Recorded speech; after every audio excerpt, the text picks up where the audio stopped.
giraffe painting, part 2. So now I'm going to block in the main colours. I like to just get a rough colour that's sort of the right colour, not exactly, and just block out or block in the different areas and fill it in, because I find it's easier. A lot of people will mix the wools in their hands. I do some mixing, but mostly I mix the colours actually on the picture. So I'm laying down a base colour, and then I will be adding other colours over the top to get nearer to the shades that I want. But to start with, I just block in the colours as a base.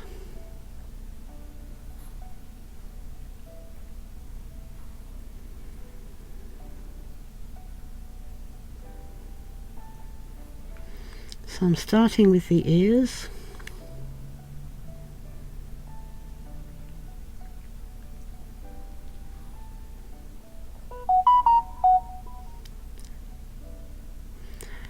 Sorry about that, that was my phone.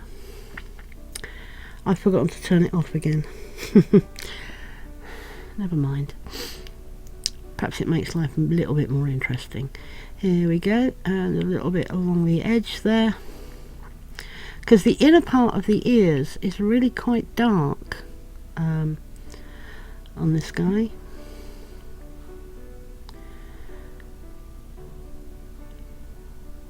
There we go, we're just teasing it out because I don't want it too thick.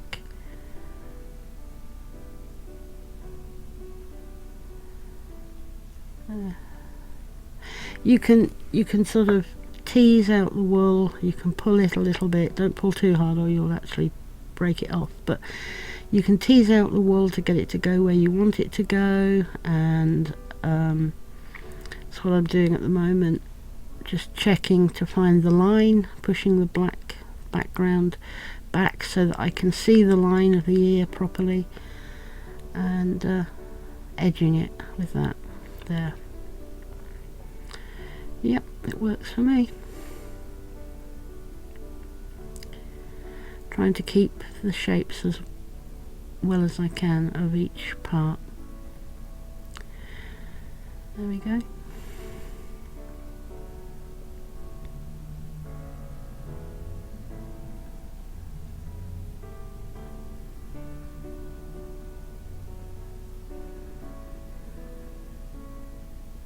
I did actually mix this colour. It's a kind of, I've mixed a bit of yellow and a bit of cream together.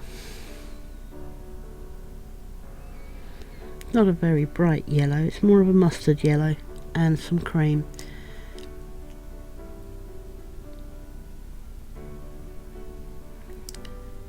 Just filling in the other part of the ear there. The once you get the base colours in, you can start to see the animal better, but I'll be honest, at points along the way it does look awful, and it looks as if you're never going to get it to look right. But persevere, keep going, it will come right.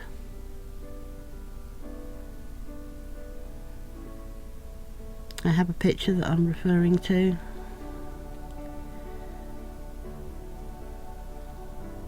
Just to get the colours in the right places and the right colours.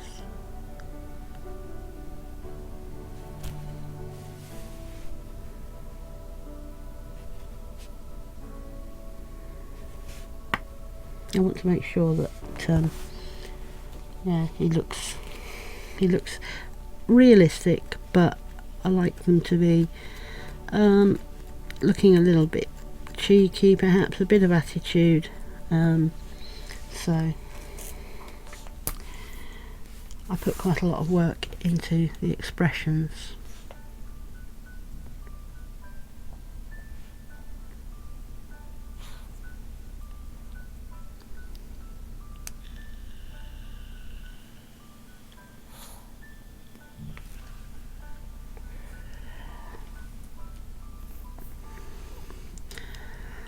Sorry if you can hear any sort of like puffing in the background. I've got my dog sitting here next to me. She's just had a bath and she's all wrapped up in the towel and she's sort of puffing a little bit.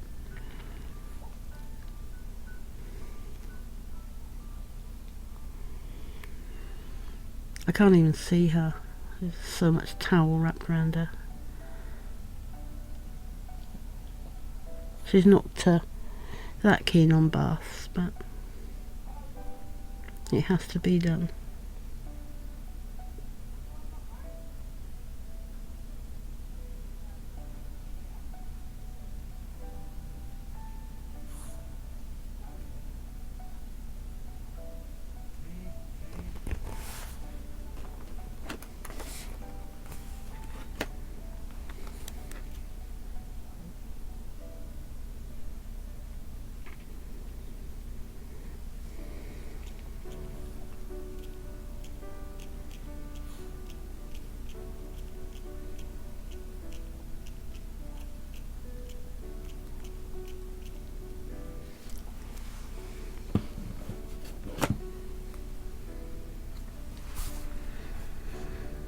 There's a little bit of the same sort of colour there, just on his face under the eye, or his cheek, should we say.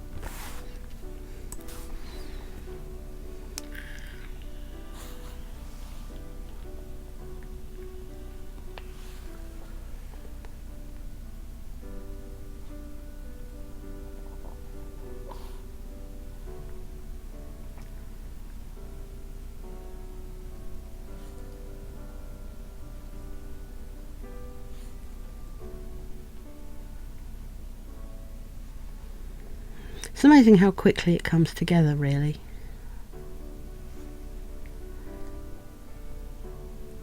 Just putting the colours in. I think it's very important you get the eyes right, the right shape, the right colour. Make them look good.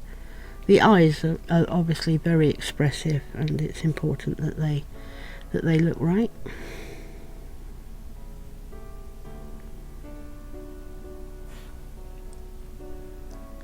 Yeah, it's good.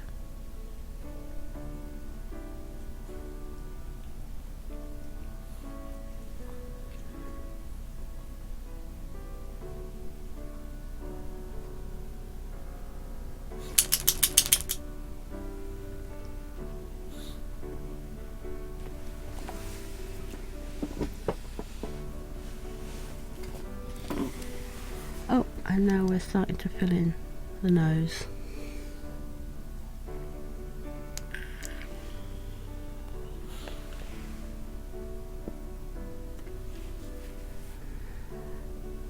Yeah, it's coming on quite nicely now. With this lovely sort of terracotta colour for his nose.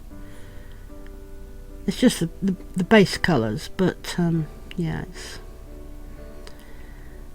as I said, it starts to look more like the animal that you're trying to get, but also, as I said, it in the middle, sometimes when you're part of the way through, it actually doesn't look good at all. And even I wonder sometimes if I'm actually going to make it look right, but yeah, you just persevere with it. You can take bits off if you don't think they look right, or put more over the top. It's one of the main reasons I really love the needle felting, because you can make mistakes, but you can put them right, and I think that's one of the reasons that people really, really love needle felting. I know I do, because you know, I'm not perfect, I make mistakes, but it does give you the chance to put it right. You pull bits off or cover bits up if you're not happy with them, and you can move the wool around a little bit as well with your needle. You have to be careful, because if you pull too hard with your needle you could break it, and that's not something we want to do. There we go, a little bit up the I suppose it's called the snout. I don't don't really know with giraffes. I don't really understand giraffe anatomy, but and then he's got this sort of horn thing on the top of his head. I don't know whether all giraffes have it or whether it's just the males. I don't know. But yeah, he's got this sort of horn thing sticking up on the top of his head. This is the other thing, when you are doing needle felting, you can make some areas thicker than others, so that they're a little bit more raised up, and that certainly helps to get the shaping in.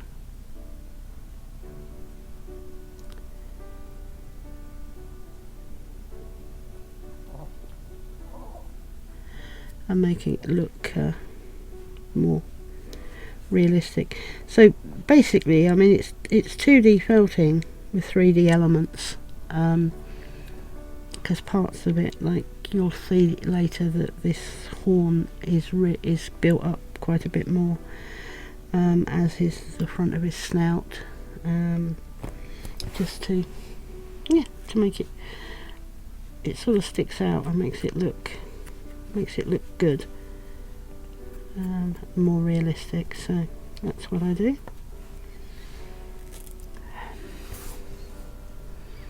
But I'm really loving this one. It's such fun.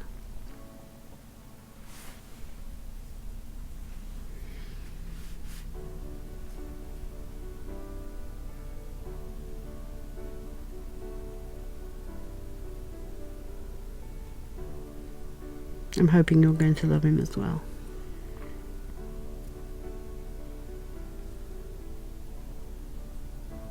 There you go.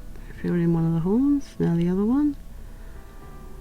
I don't know whether they're horns as well, but I think they're really cute. These little bits that stick up on the top of his head, they are so cute.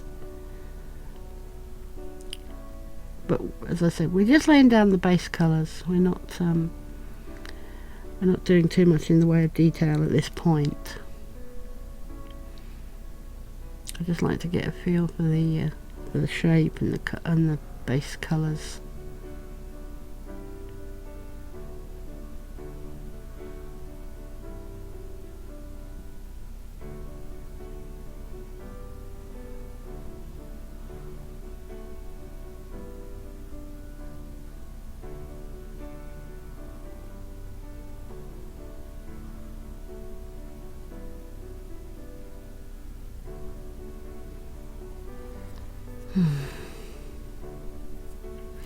I don't put his patches on at this point. The patches are quite long. I do them quite late in the day for this, but because I like to get all the shaping and that done before I start putting details like the patches on. But it's up to you. I mean, you can do the patches earlier, and I like to try and cover like his cheek there. I've covered it with the base colour, and then I will put the patches on top. It's easier than doing the patches and then trying to needle felt around them.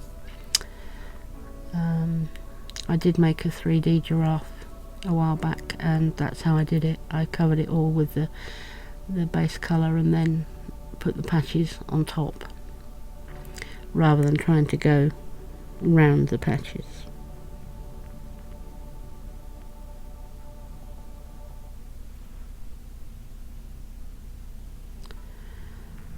There we are, we're nearly there.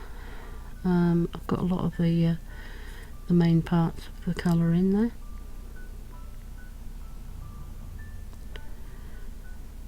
And I'm just adjusting the shapes that I've made with those colours, like the snout and or the muzzle. I don't know what it's called, but the nose, if you like.